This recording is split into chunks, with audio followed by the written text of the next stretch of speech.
True to form, we have run into an issue within the first 15 seconds.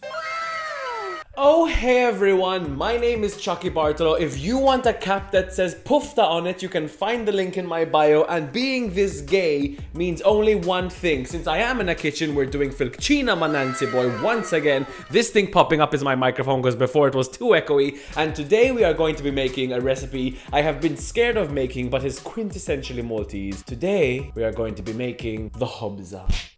Hopefully it appeared there. The Maltese hobza, a staple of every kitchen. It's the reason I've become the size I am today, and I'm thankful for it every day. Just like James Charles, I too have been diagnosed with a big fat juicy ass.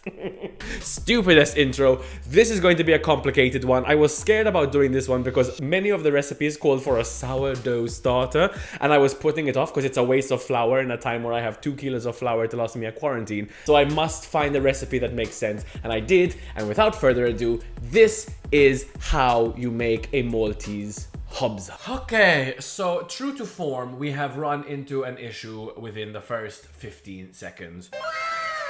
And that is a problem. So the main issue I'm facing is this. The internet in general seems to be divided as to whether or not it is a sourdough starter based bread. It seems like a sourdough bread to me, which is why I was so interested in being like, no. And the recipe I found online at first doesn't have a sourdough starter. However, I found one that insists that Maltese bread makers insist they don't use commercial yeast, which means it obviously has to be a starter. So here's the plan. We're gonna make 2 loaves, half the ingredients on both so we don't exaggerate, don't waste flour. And we will make one using a overnight starter, which is a lot less wasteful than the like week-long starter. And we'll make one without the starter today, and we'll see which one comes better, and that way we'll have a definitive answer. So we are going to start by making the non-starter based one, and what you will need for that is, in my halved recipe, 1.5 cups of flour, strong bread flour, which I obviously don't have, so that's another issue. 2 tablespoons of yeast, halved back down to 1 tablespoon of yeast. 1.25, no measurements given of salt. I'm assuming teaspoons or tablespoons, we'll find out. And 1 tablespoon of olive oil. That's probably gonna help give a different flavor to the normal bread that people make, and we'll see. The process is very simple for this one. The point is you mix all the ingredients, you let it rest in a warm cupboard for as long as possible. I think like an hour or 2 in this case. I might leave it a bit longer. And then you just bake it. After no kneading, do not remove the air bubbles. That's the point of Maltese bread. It's very nice and fluffy on the inside. That's one. How many grams in 3 cups of flour? It's 360 grams.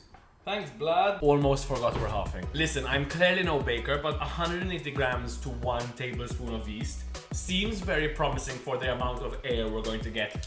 Why the fuck you lying? Then it's a 1.5 cups of warm water divided by 2 is 750. Nope, that's not. Ugh. How many grams in a 1.5 cups? Oh, fuck you. How many grams in a 1.5 cups of water? So it's 354 division by 2 is 150, 175.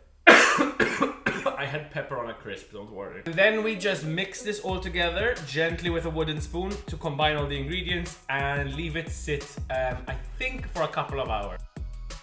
Voiceover Chucky here. At this point I was excited by the bubbles, but really I had just made a pile of shit. It was way too wet, was sticking to everything. I thought I had created something amazing, but honestly, trash.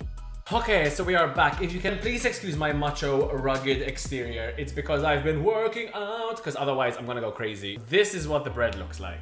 Now, I have made galletti that were thicker than this, so this is the least Maltese bread looking Maltese bread I have ever made. On the plus side, because we need to look at the plus side. That sounds nice. Tonight I'm gonna make the starter for the second one I'm gonna be trying tomorrow. So what I'm going to do is cut into it to see what it looks like on the inside. Because if I have some bubbling, I also know that a lot of why Maltese bread is so good is the wood fire oven. So I'm not under any illusions. I'm also cut on a cutting board. I'm just doing this so you can see me, but I'm gonna cut it down here. Okay, so this is the inside. I'm gonna try lower the light.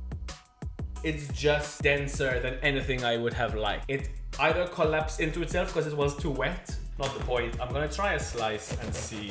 This just looks like A, Christina, and B, like a very flat version, like if you just stretched it. Okay, I know what this looks like. So imagine if I ate the whole like rest of the bread. If I told you this was a Maltese bread crust, you'd say this is a Maltese bread crust. It smells so good. This is delicious. It doesn't look like the Maltese bread you want. We're gonna put the lights back on so I can compliment myself.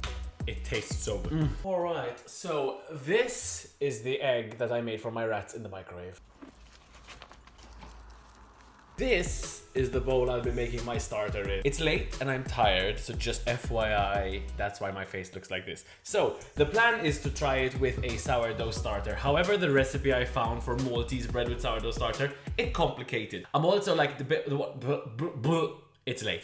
This recipe is confusing because it keeps on insisting the way it's written. It's like making us like it's really like it's in the link in the description, but like what I'm trying to say is it says make this starter and then half it and then keep half for later and use half in the recipe. So I'm just going to make half the starter to begin with and just use all of it. Technically that should be fine, it just means I don't have it later. Most starters require like 6 days, the fancy modern ones 6 days for extra flavor. I'm not gonna do that, this just says 1 day. I assume if the Maltese recipes, they probably do it overnight, they do it as the last thing they do and then they close shop and then they'll have it ready tomorrow. That's what I'm gonna do even if it's not the truth. So we're gonna half the recipe and what we need for this is a gram of yeast, 80 milliliters water and 100 grams of flour. You can really hear the defeat creeping into my voice because the other bread tasted so good and was so hassle-free and now everything is going wrong. I'm trying to have faith that this is going to make it better, but also at this point I'm just making chuggers for myself. So what I'm gonna do is knead this by hand for a couple of minutes. Add water if it stays, which I shouldn't have thrown away. If it stays too shitty, whatever, and then just leave it overnight because it says to keep it 26 degrees for a couple of hours. I live in Glasgow and that's not happening, so I'm annoyed. Good morning everyone, it's day 2 in the workroom and my starter has been chilling in the oven off for around 10-15 hours.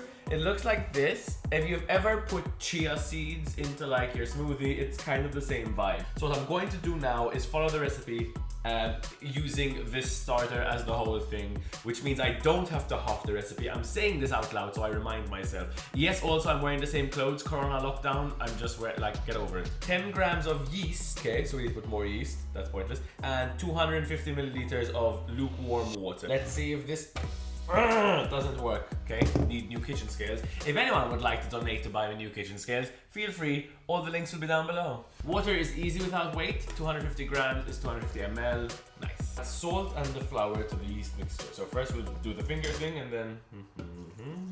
Wow. Maybe it's because I'm an amateur baker, but the concept of yeast making bubbles to make bread what it is just so exciting and mind-blowing.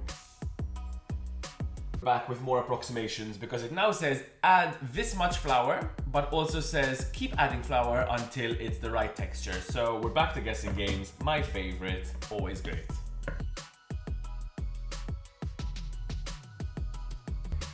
What you're about to witness is me losing my mind over a Maltese man getting excited by dolphins next to Manuel Island. Dolphins! Dolphins in the harbor! Look! Dolphins in the harbor! It says to make it a sticky dough that's not a batter and we're gonna knead it more later. So to be honest, I'm thinking of just leaving it like this. The texture is like, it's very wet, which is what you need for a big puffy bread, but it's not like batter, like it just barely sticks to my fingers when I do that. So I think I'm gonna leave this rest as is. Okay, she's rested and she's grown slightly, not much. So now it just says that we need to knead. We need to knead it until it is smooth and silky. Now we leave it in a warm place for 2 to 5 hours, turning it every hour. Cool. So I'm gonna knead it for a couple of minutes. Sound's gonna go off so I can actually listen to music, and then I'll be back.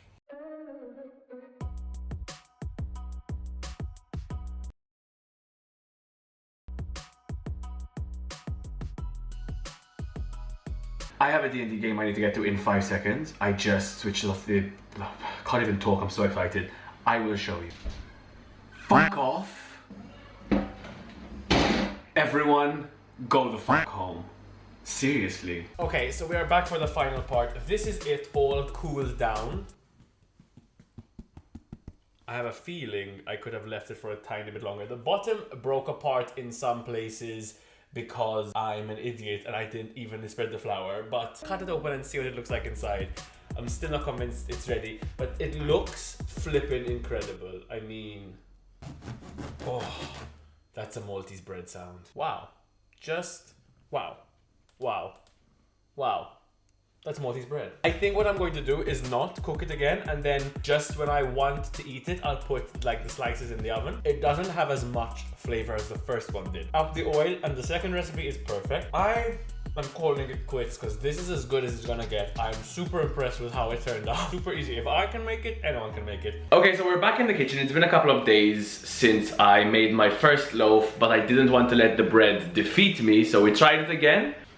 This is a fucking loaf. What I had before, not a loaf. This, a loaf. The only thing that's missing is like the super burnt top, and I think without a wood oven, I'm not gonna get that. So I'm gonna cut my losses, call it quits. Okay, so I've swallowed the last piece. I'm gonna stop chewing, just tell you thank you very much for watching. If you try this recipe and it turns out nicer than mine, tell me what you did. If you try it just and it fails, message me, I can try and help you. I hope you enjoyed this video. If you have any more suggestions for Maltese food you would like to see me make, please let me know. My name has been Chucky Bartolo and will continue to be Chucky Bartolo, and I will see you all in one of the fucking bajillion videos I'm putting out there. So please, if you have the time, like, share, comment. It really, really helps me out. It really helps me figure out what I'm going to do in terms of career, since Corona has destroyed my entire life. And I will see you all very, very soon. Mwah. Honestly.